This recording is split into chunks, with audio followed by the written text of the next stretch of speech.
আসসালামু আলাইকুম everyone, welcome back to my channel Nazneen cooking house.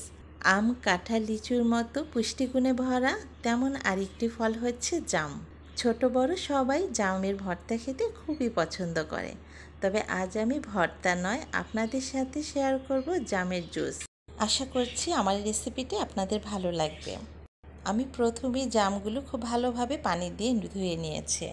অবশ্যই চেষ্টা করবেন জামগুলো জুস বানানোর আগেই খুব ভালোভাবে ধুয়ে নিতে, কেননা জাম সাধারণত রাস্তার আশেপাশে খোলা অবস্থায় বিক্রি করে থাকে, আর এতে করে ধুলাবালি, মশা মাছিও লেগে থাকে। তাই অবশ্যই চেষ্টা করবেন জামগুলো ভালোভাবে ধুয়ে নিতে। এখানে আমি 25 থেকে 30টার মতো জাম নিয়েছি। জামগুলো এখন আমি দেখুন সবগুলো বিচি ছাড়িয়ে নেব জামগুলো থেকে। ঠিক একইভাবে সবগুলো জাম থেকে বিচিটা ছাড়িয়ে নেব আমি। সবগুলো জাম থেকে দেখুন বিচিটা ছাড়ানো হয়ে গেছে।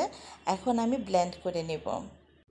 সেজন্য ব্লেন্ডারের এমন একটি জগ নিয়েছি, আর তাতে দিচ্ছি প্রথমেই জামগুলো, আর সাথে দিচ্ছি রেগুলার লবণ, হাফ চামচের চাইতে কিছুটা কম, মানে আমরা সাধারণত যে লবণটা ব্যবহার করি সেটাই দিচ্ছি। আর দিচ্ছি বিট লবণ হাফ চা চামচ, আর দিচ্ছি 2টি কাঁচামরিচ ছোট, এবং 1 টেবিল চামচ চিনি। এখানে কাঁচামরিচ এবং চিনির পরিমাণটা আপনার পছন্দ অনুযায়ী বাড়িয়ে বা কমিয়ে নেবেন। আপনি ঠিক কেমন ঝাল বা মিষ্টি খেতে পছন্দ করেন সেটা বুঝে দেবেন।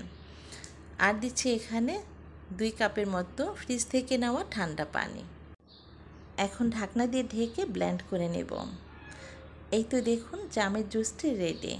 জাম ব্লেন্ড হতে খুব একটা সময় লাগে না, কয়েক সেকেন্ডের মধ্যেই দেখবেন জাম ব্লেন্ড করা হয়ে যায়। এখন একটি সার্ভিং গ্লাসে ঢেলে পরিবেশন করব বরফ কুচির সাথে ঠান্ডা ঠান্ডা। এই গরমে 1 গ্লাস ঠান্ডা জামের শরবত মন প্রাণকে একেবারে শীতল করে দিবে। জাম স্বাস্থ্যের জন্য কতটা উপকারী আশা করছি এই কথাটি কারো অজানা নয়। জামের যে কতটা পুষ্টিগুণ আছে এই কথাটি বলে আর শেষ করা যাবে না। আশা করছি আমার রেসিপিটা আপনাদের ভালো লেগেছে। একটু হলেও যদি ভালো লেগে থাকে তাহলে আমার চ্যানেলটি সাবস্ক্রাইব করে নিয়মিত আমার পাশেই থাকবেন। আর যারা অলরেডি আমার চ্যানেলটি সাবস্ক্রাইব করে ফেলেছেন তাদেরকে জানাচ্ছি অসংখ্য অসংখ্য ধন্যবাদ। আজ এ পর্যন্তই, আবারও চলে আসব এরকম মজার এবং সহজ রেসিপি নিয়ে। সেই পর্যন্ত সবাই ভালো থাকবেন, সুস্থ থাকবেন। আল্লাহ হাফেজ।